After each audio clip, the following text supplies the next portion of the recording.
오래전 프랑스의 한 작은 마을에 릴리라는 어린 소녀가 살고 있었어요. 릴리는 부드러운 갈색 머리카락을 가진 호기심 많은 소녀로 언제나 새로운 모험을 꿈꾸곤 했죠. 어느 날 그녀는 마을 변두리에 있는 깊고 어두운 숲에서 피어오르는 신비로운 빛을 발견했어요. 릴리는 호기심을 억제할 수 없었고 빛의 근원을 찾아 숲속으로 들어갔어요. 그 빛은 오래되고 버려진 정원에서 나오는 것이었죠. 정원은 시간이 멈춘 것처럼 고요하고 아름다웠어요. 꽃들은 낫달처럼 빛나고 있었고 잔디는 에메랄드처럼 푸르렀어요. 릴리가 정원을 가로지르던 중 한 노인을 만났어요. 그 노인은 자신을 에드몽 할아버지라고 소개했어요. 그는 이 정원의 수호자이며 이 정원의 비밀을 아는 유일한 사람이라고 했어요. 에드몽 할아버지는 릴리에게 이 정원이 마법으로 가득 차 있으며 선택된 사람만이 그것을 볼 수 있다고 설명했어요. 릴리는 그 말에 매우 흥분했지만 에드몽 할아버지는 그녀에게 이 마법을 남용해서는 안 된다고 경고했어요. 매일매일 릴리는 학교가 끝나면 정원으로 향했고 에드몽 할아버지와 함께 시간을 보냈어요. 릴리는 꽃들과 대화하는 법, 나비와 춤추는 법, 그리고 나무의 마음을 읽는 방법을 배웠어요. 릴리는 점점 자연의 비밀을 이해하게 되었고 정원의 친구들과 함께 더 많은 이야기를 나누게 되었죠. 어느 날 마을에 가뭄이 찾아왔고 모든 농작물이 시들고 있었어요. 마을 사람들은 큰 걱정을 하며 하늘을 올려다보고 기호제를 지냈지요. 릴리는 마을을 위해 무언가를 해야겠다고 결심했어요. 그녀는 에드몽 할아버지를 찾아가 도움을 요청했어요. 할아버지는 그녀에게 정원의 가장 깊숙한 곳에 있는 마법의 샘을 찾으라고 했어요. 하지만 찾을 때까지는 큰 용기와 끈기가 필요할 것이라고 덧붙였죠.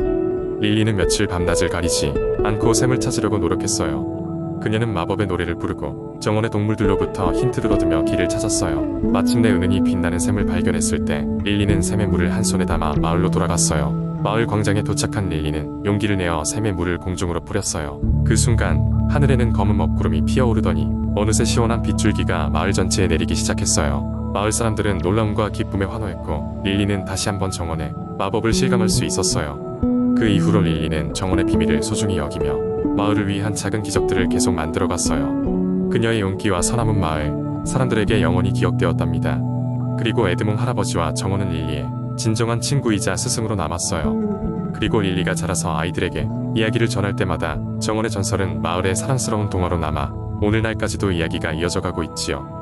두 번째 이야기, 옛날 옛적 프랑스의 고즈넉한 마을 라베르네즈에는 수수께끼 같은 숲이 하나 있었다. 그 숲은 아무나 들어갈 수 없는 곳으로 알려져 있었고 안개가 자욱하게 끼어 발길을 멈추게 만들었다. 그러나 이 숲에는 놀라운 비밀이 숨겨져 있었으니 바로 마법의 정원이었다.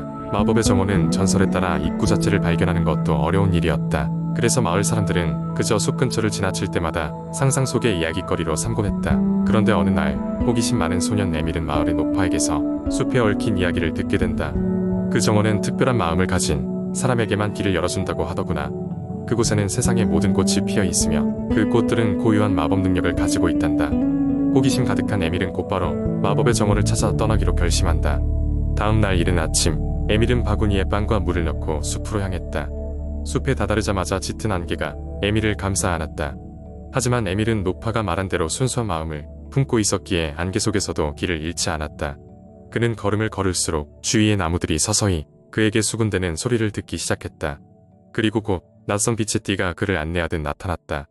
그 빛을 따라가자 에밀은 마침내 마법의 정원에 다다랐다. 눈앞에 펼쳐진 풍경은 믿기 힘든 것이었다. 각양각색의 꽃들이 화려하면서도 조화롭게 펼쳐져 있었고 공기 중에는 달콤한 향기가 가득했다.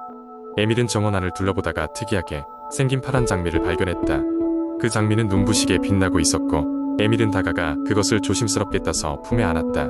파란 장미를 채집하자마자 갑자기 정원에는 천둥 소리가 울려 퍼졌다. 에밀은 문제를 일으켰나 싶어 겁이 났지만 그때 장미는 말을 하기 시작했다. 두려워하지 마라, 용감한 소년이여. 너는 이제 이 정원의 진정한 주인이 되었다. 이 장미는 지혜와 힘을 상징하며 너에게 마법의 능력을 전수할 것이다. 에밀은 놀라며 스스로를 믿지 못했지만 곧바로 머릿속에 마법의 지식들이 샘솟듯 흐르기 시작했다. 그 후 에밀은 마법의 정원의 비밀을 마을 사람들에게는 비밀로 하면서도 그 힘을 사용해 마을에 필요한 도움을 주기 시작했다. 병든 사람을 치료하고 농작물의 풍년을 가져오고 갈등을 해소하는 등 에밀은 늘 자신의 능력을 선하게 사용했다. 그리고 매년 손꼽히는 날 그는 정원을 찾아가 장미와 대화를 나누며 새로운 지혜를 배워갔다. 세월이 흘러 에밀은 마법사의 전설로 불리며 마을의 수호자가 되었다. 그리고 그의 이야기는 오랜 세월 후에도 라베르네즈 마을의 아이들에게 전해지면서 많은 이들을 꿈꾸게 했다. 에밀의 여정은 계속되었고 마법의 정원은 여전히 마음이 순수한 사람들을 기다리고 있다. 세 번째 이야기. 옛날 옛적 프랑스의 한 마을, 피에르라는 작은 마을 근처에는 신비로운 숲이 있었습니다. 이 숲에는 수많은 전설이 얽혀 있었는데 그중 가장 유명한 것은 숲 깊숙한 곳에 마법의 샘이 있다는 이야기였습니다. 이 샘에서 물을 마시면 모든 소원이 이루어진다고 전해졌습니다. 그러나 숲은 길을 잃기 쉽고 위험한 생물들이 살고 있어서 아무나 쉽게 들어가려 하지 않았습니다. 또한 숲엔 여러가지 함정과 수수께끼가 있어 마을 사람들은 두려워했습니다. 마을에 모리스라는 모험심 많은 소년이 살고 있었습니다. 그의 할아버지는 과거에 숲에 들어가 본 적이 있다고 했습니다. 모리스는 늘 할아버지의 이야기를 들으며 자랐으며 언젠가 자신도 모험을 떠나고 싶어 했습니다. 그러던 어느 날 모리스는 할아버지에게 숲의 이야기를 물었고 할아버지는 옛 지도를 건네며 숲모험에 대한 지혜를 전수해 주었습니다. 모리스는 이 기회를 놓칠 수 없었습니다. 그래서 그는 준비를 단단히 하고 친구인 리사와 함께 숲으로 떠났습니다. 숲의 입구에 도착하자 모리스는 지도를 펼쳐 길을 찾기 시작했습니다. 처음에는 나무와 풀들 사이로 좁은 길을 따라가며 쉽게 길을 찾을 수 있었습니다.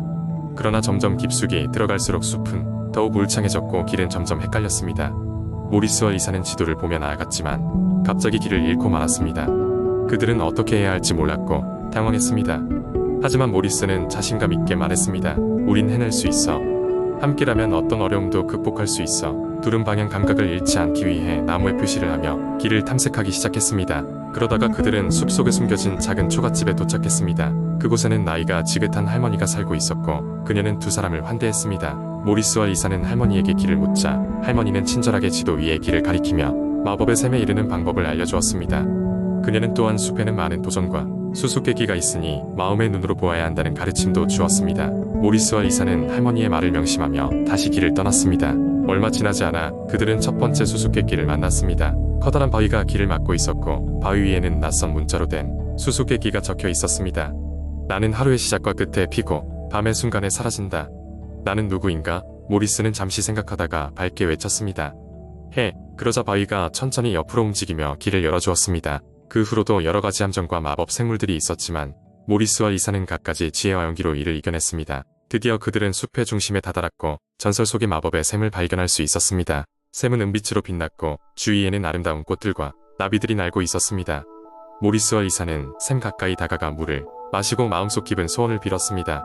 그 후 두 사람은 안전하게 마을로 돌아왔고 그들이 이야기한 모험은 사람들에게 전설이 되었습니다. 결국 모리스는 자신의 꿈을 이루었고 용기와 우정을 통해 많은 것을 배웠습니다. 이 모험은 모리스와 리사뿐만 아니라 마을의 모든 사람들에게 꿈과 희망의 이야기가 되었고 그들은 숲에 대한 이야기를 후대에도 전해나갔습니다.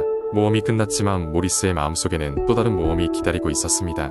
항상 용기를 내어 새로운 일을 시작하는 것은 두렵기도 하지만 그만큼 보람이 있고 소중하다는 것을 그는 깊이 깨달았습니다. 그리고 그 경험은 모리스와 주변 사람들에게 영원히 잊을 수 없는 기억으로 남아있었고 그들의 삶에 긍정적인 변화를 가져왔습니다. 네 번째 이야기. 옛날 옛적의 프랑스의 한 작은 마을, 레몽드랑라는 곳에 살고 있는 작은 개구리 가족이 있었습니다. 이 마을은 주변을 둘러싼 풍성한 숲과 한가운데로 흐르는 잔잔한 호수로 유명했습니다. 전설에 따르면 이 호수는 마법의 물이 담겨 있다고 했고 물속에는 마을을 보호하는 고대 영혼들이 살고 있었습니다. 개구리 가족의 주인공은 푸를랭이라는 이름의 작은 개구리였습니다. 푸를랭은 그다지 특별해 보이지 않는 초록색 개구리였지만 모험심과 호기심은 누구보다도 강했습니다.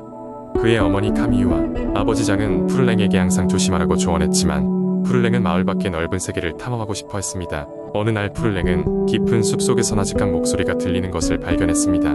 그 목소리는 다름 아닌 마을의 마법사 페르디낭의 소리였습니다. 페르디낭은 오래된 전설의 수호자이자 마법의 힘을 가진 사람이었습니다. 그는 푸를랭이 특별한 운명을 갖고 있다고 하며 그에게 위대한 모험이 다가오고 있다고 말했습니다.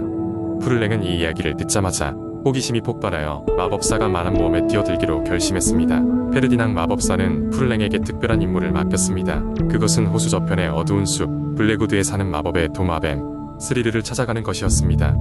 스리르는 그 지역에서 최고의 지혜를 가졌다고 전해졌으며 레몽드락을 지키는 비법을 알고 있다고 했습니다. 많은 사람들이 블레구드를 가까이 하다 사라졌다고 했지만 푸를랭은 스리르를 찾아 나섰습니다. 푸를랭은 길고 험난한 여정을 시작했습니다. 날카로운 나무 뿌리와 덤불을 지나면서도 그의 마음은 한치의 주저함도 없었습니다. 그의 끈기와 결단력 덕분에 드디어 스리르의 서식지를 찾아냈습니다. 도매뱀 스리르는 푸를랭의 용기를 인정하며 마을을 지킬 중요한 비밀을 알려주었습니다. 그것은 바로 호수의 고대 영혼들과 연결되어 있는 음악의 멜로디였습니다. 이 멜로디는 마법의 힘을 발휘하여 마을을 외부의 위협으로부터 보호할 수 있었던 것입니다. 푸를랭은 스릴의 도움을 받아 멜로디를 배웠고 그의 집으로 돌아왔습니다. 마을에 도착하자 그는 곧바로 마을 사람들과 협력하여 마법의 멜로디를 이용하여 마을을 보호하기 시작했습니다. 덕분에 레몽드락은 평화를 되찾았고 푸를랭은 자신이 믿었던 용기 덕분에 마을의 영웅으로 칭송받게 되었습니다. 프랑스의 작은 마을 레몽드락에서 푸를랭의 이야기는 대대로 전해져 내려오면서 사람들에게 용기와 결단력의 중요성을 일깨워 주었습니다.